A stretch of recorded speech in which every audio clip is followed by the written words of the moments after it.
आपको ये काशी के उस यज्ञशाला में ये बताया था कि जब आखिरी यज्ञ होगा तो उसमें 10 करोड़ आदमियों की उपस्थिति होगी, उससे कम नहीं होंगे।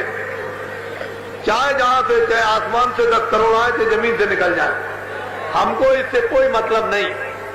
हमको तो 10 करोड़ से मतलब है। जब वो यज्ञ होगा जिस मैदान में, अभी तो मुझे कोई संकेत नहीं मिला, लेकिन जब होगा तो 10 करोड़ आदमी उस यज्ञ में होंगे और उस यज्ञ के बाद फिर कोई यज्ञ नहीं होगा।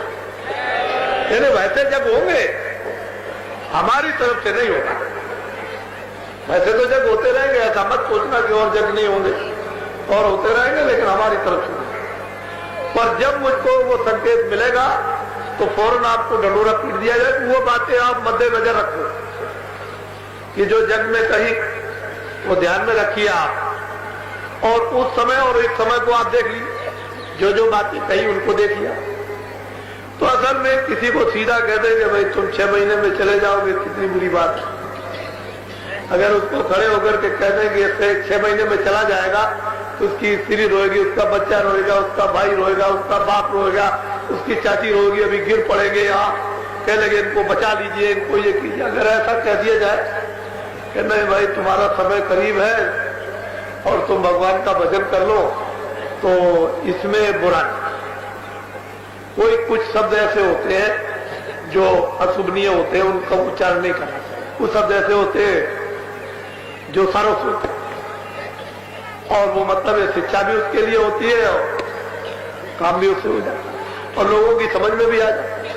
तो इसलिए आप उसे यज्ञ, हमने अभी बीच में एक संकेत कर दिया है कि जो राजकाज का काम करते हैं, प्रबंध करते हैं, अगर उनकी कोई बात समझ में नहीं आती है, जो आने वाला समय उसके लिए वो लोग अगर सलाह ले तो उनको एक बार की तो त्यागी बनना ही पड़ेगा। बिना त्यागी बने हुए काम होने वाला है और बिना सलाह लिए हुए काम होगा भी। अगर कोई आदमी करना चाहे, क्यों, आबादी बहुत हो गई। ऐसा मत समझो कि मेरे पास कोई सूचना नहीं आती, ऐसी बात नहीं। आबादी बहुत हो गई, आबादी बहुत हो गई, आपने बहुत प्रबंध किया, कुदरत को मंजूर नहीं। जब आपने कहा था 50 करोड़ 50 करोड़ 50 करोड़, हम भी सुनते आए। कुछ लोगों ने कहा 40 करोड़ 40 करोड़, वो भी हमने सुने। कुछ लोगों ने कहा 55 करोड़ 55 करोड़, वो भी हमने सुना। कुछ लोगों ने कहा 60 करोड़ 60 करोड़, हम तो बराबर सुनते आए। हम तो उस समय जब सत्याग्रह नहीं चला था तब के 30 साल सत्याग्रह को देखते रहे।